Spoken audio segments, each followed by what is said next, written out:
Bismillahirrahmanirrahim. Assalamualaikum warahmatullahi wabarakatuh. Perkenalkan, nama saya Raja Arif Rahman dengan NIM J1B021052. Saya di sini akan membuat video mengenai tugas yang ketiga dari mata kuliah Mesin Industri Pertanian. Pada video kali ini saya akan membahas ada tiga poin. Yang pertama, komponen-komponen mesin. Yang kedua, mekanisme mesin. Yang ketiga, prosedur pengoperasian mesin itu sendiri. Untuk subbagiannya yaitu ada gambar teknik mesin itu sendiri, bagian-bagian mesin, ada prinsip kerja dari mesin, dan cara pengoperasian dari mesin vacuum frying. Di sini ada gambar yang menunjukkan komponen-komponen mesin vacuum frying. Di sini terdiri dari 13 komponen. Selanjutnya itu keterangan dari komponen-komponen yang berada pada gambar teknik itu sendiri. Yang pertama ada sumber panas, gambar kedua menunjukkan yaitu tabung goreng, gambar ketiga tuas pengaduk, gambar keempat pengendali operasi, yang kelima penampung kondensat, yang keenam pengukur vakum, yang gambar ketujuh keranjang penampung vakum, gambar kedelapan kondensor, gambar ke-9 saluran hisap uap air, gambar ke-10 water jet, gambar ke-11 pompa sirkulasi, gambar ke-12 saluran air pendinginan, dan gambar yang terakhir yaitu bak air sirkulasi. Nah, di sini ada prinsip kerja dari mesin vacuum frying. Di mana vacuum frying ini menghisap kadar air dalam sayuran dan buah dengan kecepatan tinggi agar pori-pori daging buah sayur tidak cepat menutup, sehingga kadar air dalam buah dapat diserap dengan sempurna. Prinsip kerja dengan mengatur keseimbangan suhu dan tekanan vakum. Pada alat penggorengan vakum, uap air yang terjadi sewaktu proses penggorengan disedot oleh pompa. Setelah melalui kondensor, uap air mengembun dan kondensat yang terjadi dapat dikeluarkan. Sirkulasi pendinginan pada kondensor dihidupkan sewaktu proses penggorengan. Nah, yang terakhir yaitu cara pengoperasian dari mesin vacuum frying. Yang pertama yaitu isi bak air sampai 3 cm dari permukaan bak sirkulasi, dan dilanjutkan dengan masukkan minyak goreng ke dalam tabung sampai dasar keranjang buah. Dan yang ketiga, pastikan tombol pengendali suhu pada posisi off sewaktu menghubungkan regulator LPG dengan tabung.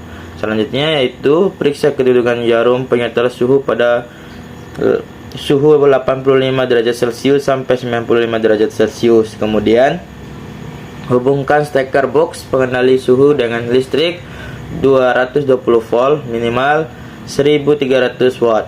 Dan yang kelima, tekan tombol pengendali suhu pada posisi on dan nyalakan kompor gas. Dan yang tercapai suhu yang diset, masukkan bahan maksimum sebanyak 3,5 kg. Untuk bahan ini sesuaikan saja dengan kapasitas mesin yang kita punya. Dengan ke dalam keranjang penggoreng, kemudian tutup.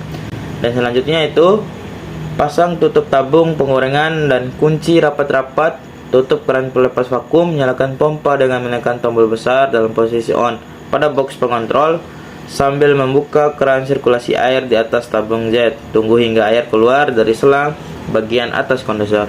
Yang kedelapan yaitu vakuumeter menunjukkan angka 700 mm hidrogram. Turunkan keranjang ke dalam minyak dengan memutar tuas pengaduk setelah putaran 180 derajat. Goyanglah tuas setiap 5 menit untuk meletakkan pemanasan. Yang kesembilan, pada saat bahan dimasukkan ke dalam minyak, suhu akan turun.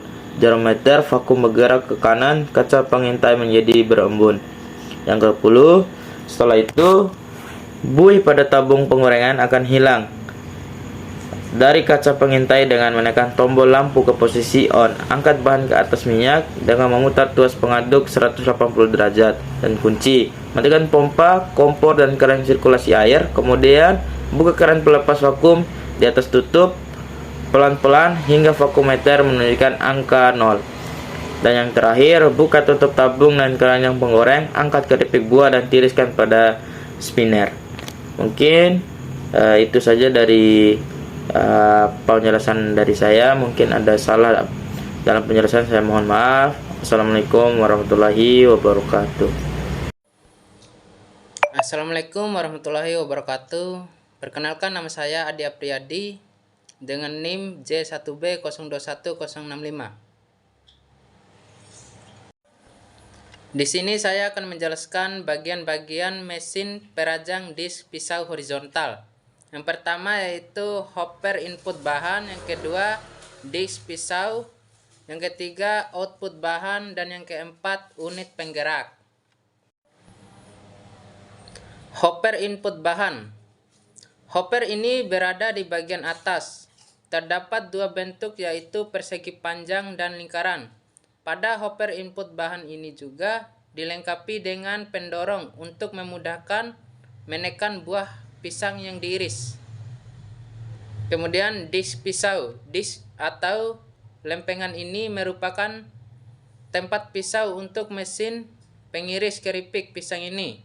Letaknya berada di bagian bawah hopper input dan posisinya horizontal. Pada disk ini terdapat pisau yang berjumlah 3 pieces. Pada saat pengoperasian mesin, disk ini akan terus berputar untuk merajang buah pisang secara terus-menerus. Kemudian output bahan. Hasil irisan pisang akan keluar melalui hopper output ini. Kemudian unit penggerak.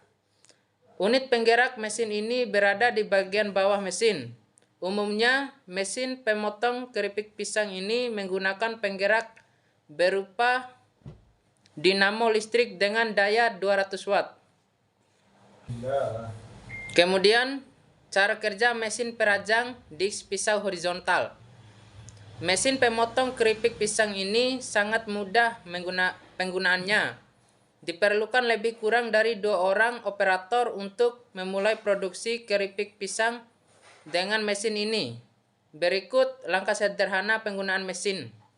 Yang pertama, siapkan mesin dan pastikan berfungsi dengan normal, mulai dari mesin utama hingga penggeraknya. Yang kedua, pastikan mesin bersih dan bebas dari benda asing yang dapat mengganggu proses pencetakan. Bila diperlukan, bilas bagian dalam mesin dengan air bersih. Yang kemudian, siapkan bahan baku buah pisang yang akan diproses menjadi keripik.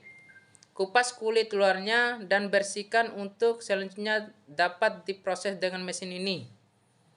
Setelah mesin dan bahan baku siap, proses pengirisan keripik buah pisang dapat dilakukan sesuai dengan ketentuan penggunaan mesin perajang keripik buah pisang ini.